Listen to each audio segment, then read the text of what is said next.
Hello, everyone, and welcome back to another episode of the Friday Furtado Show with myself, Coach Furtado, where I, as a young coach, young leader, share my experience with learning, all the ins and outs, making the mistakes as a young youth sports coach and a young leader as well. So let's dive right into it.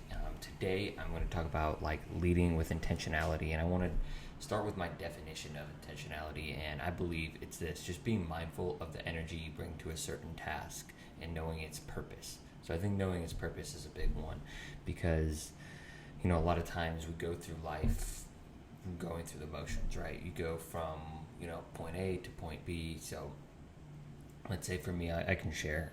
I go from my working my remote work. It's the same job, but I work my remote work, then boom, I go to coaching. And being intentional is about maybe taking a moment in my car before I go in and coach.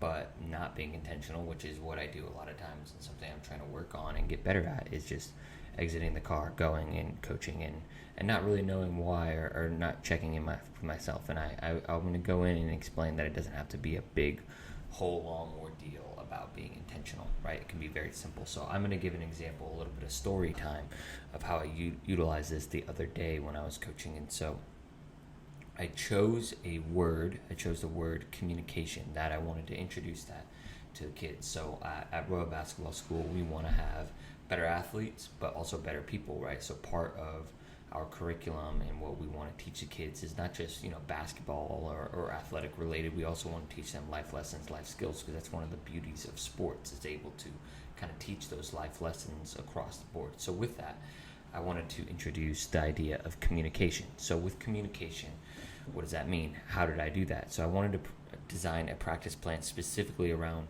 they would have to utilize communication. So I designed passing drills to where they had to call out the other person's name when they were passing to them, make sure they're paying attention.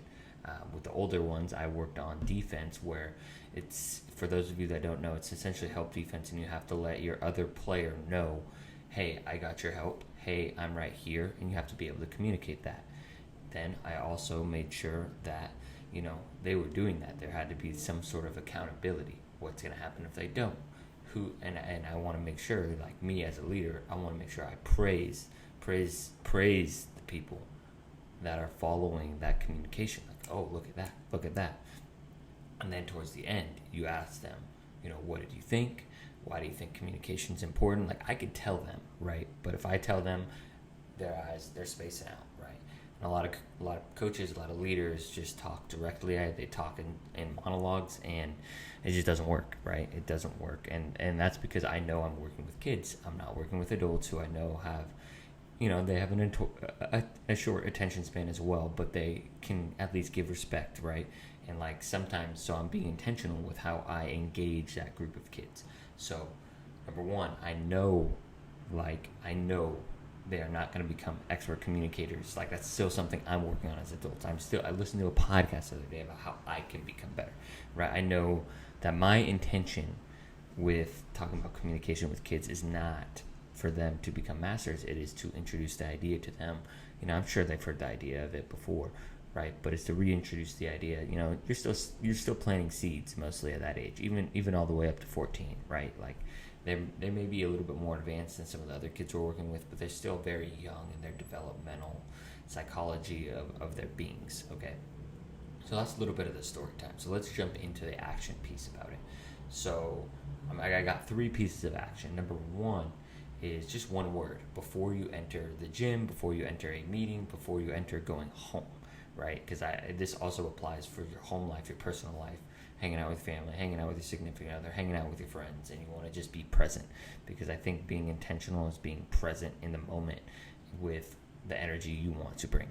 So let's say, because I use communication was my one word, but say it's just I'm not even focused on teaching that day. One day I just want to, positive energy. I really, we had a tough practice before, if you're working meetings, you had a tough meeting before, and the people you're leading, you wanna make sure you bring that positive energy. So you should take the word positive attitude, or whatever it may be. And it's not like you have to go, oh, I need to do this, and this. Boom. It's just a one-word reminder for the energy that you want to bring to that meeting. If it's being at home, maybe if you're hanging out with your significant other or friends, listening, active listening. And it's a word that you can kind of come back to, and remind yourself, oh, I need to listen because, listening helps me be present. Whatever it is for you, right? I can't tell you what that word is. You have to do some thoughts and reflection around what works for you. And then the second one is ask why. And this is not one you probably have to do every single time, but it's one that you can just be like, okay, so I'm working with 4 to 5 year olds today. Why 4 to 5 year olds? Because I want to get them to love basketball at a young age, right? It doesn't have to be some super elaborate full entire book. It can be a sentence. Ask why. So you have a meeting at the end of the day, and it's really tiresome, and you don't really know why. So sometimes you can ask yourself, if it's not, especially if it's not something that you chose, right? You can ask yourself why. I'm a part of this company, and sometimes we have to do something we don't have to do. And part of being a good employee is I just want to show up and be present. It doesn't have to be like I'm going to be the best one in the meeting in terms of engagement, blah, blah, blah. Okay.